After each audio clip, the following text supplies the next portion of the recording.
Good evening and welcome to another edition of The Wicked Truth. I hope you are all well. It's been an interesting day arguing with London cabbies on Twitter about Uber.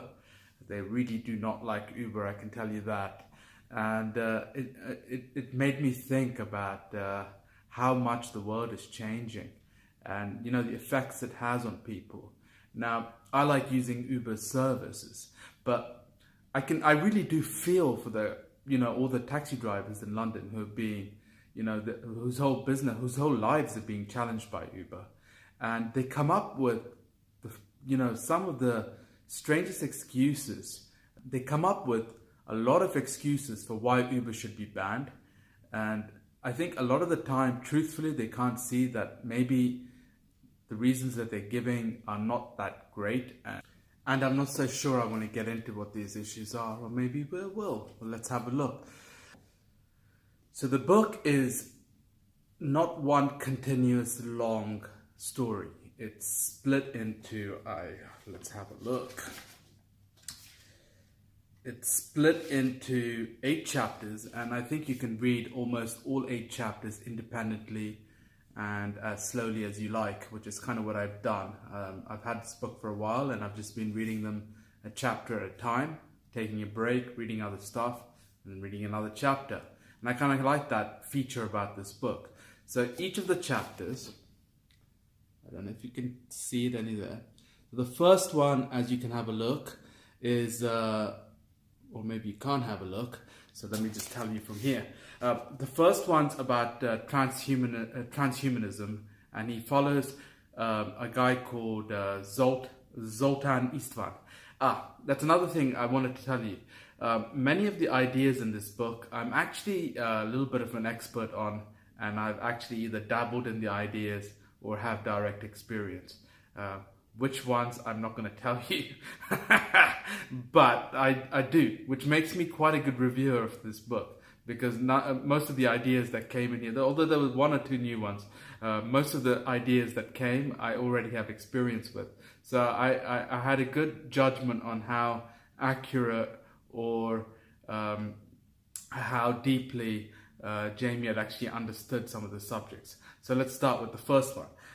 It's about transhumanism, and he follows a guy called Zoltan Istvan, who is a truly interesting guy. I found out about him a couple of years ago during the presidential campaign. He was running for American president on the transhumanist party, and I followed him. I've even read his novel, which for the life of me I can't remember. I'll put a picture up here or here later on in the video.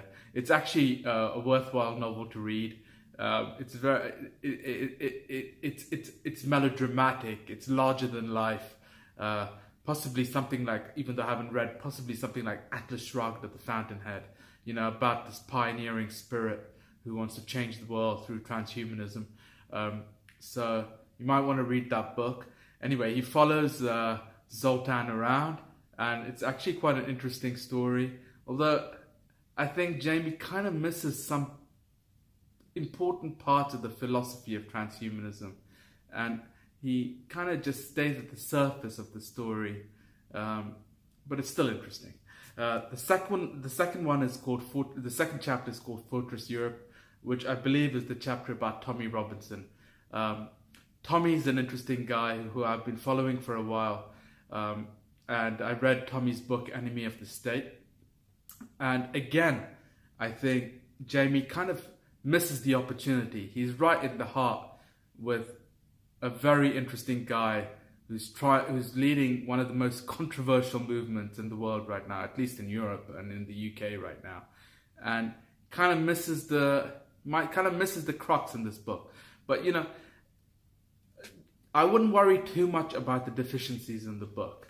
It's still worth reading, especially if you're not really into the ideas. This is a really safe. This book's a great way of getting into it.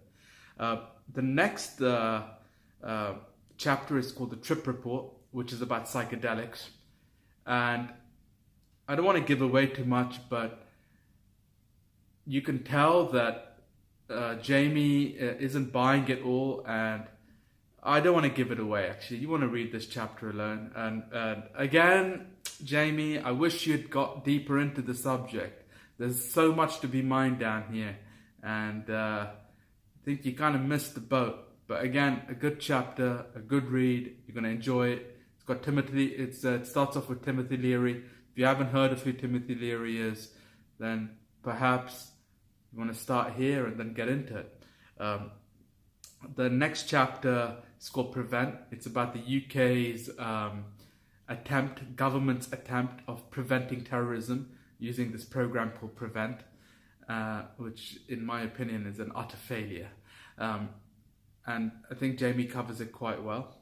The next chapter was actually quite interesting for me. It's called Grillo versus Grillo. It's about Beppe Grillo and the 5-star movement in Italy, which I didn't have much of an idea about.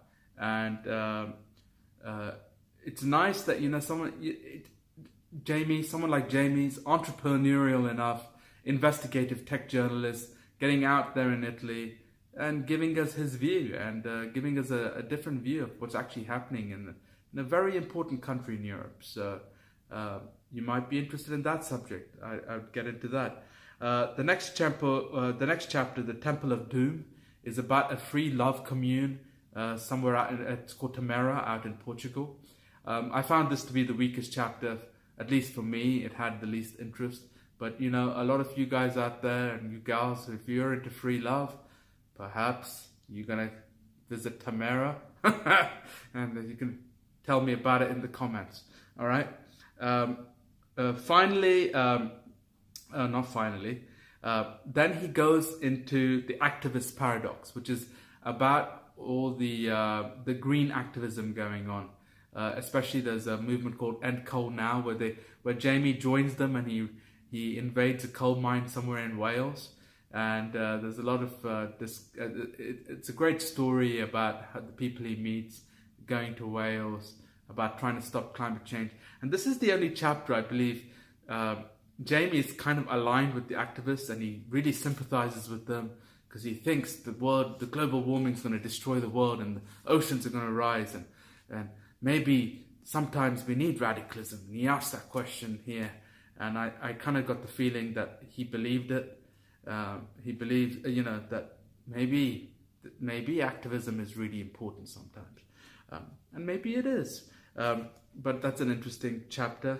And the last one, which I had really no idea at all, is called Looking for Liberland, or Liberland. It's all about a libertarian group somewhere out in the Czech Republic.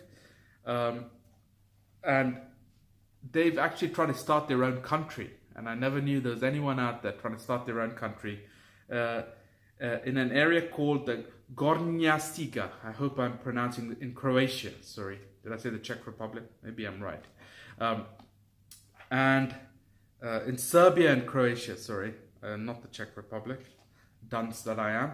And that was actually a truly interesting chapter again about these guys trying to start a new country out there. Now, finally, concluding, as I said, I have been following Jamie for a while. I think his heart is in the right place, although I think he missed a massive opportunity. This could have been like one of the do not miss books of the decade or whatever. And it isn't, but it's still worth the read. So that's my criticism there of the book. Jamie himself, you know what? We need more people like Jamie around. And he's not perfect, and neither am I, and probably neither are you. So I hope you enjoyed the review. Again, it's off the cuff, wasn't planned. Few mistakes in there. I'll try and edit them out, and the rest I'll keep them in there for prosperity. So enjoy the book and take care. Bye-bye. And please subscribe. There's only 20 of you out there subscribing at the moment. We want to reach 100, so pass it on to your friends and add a comment or two, and I really appreciate it. So thank you. Take care.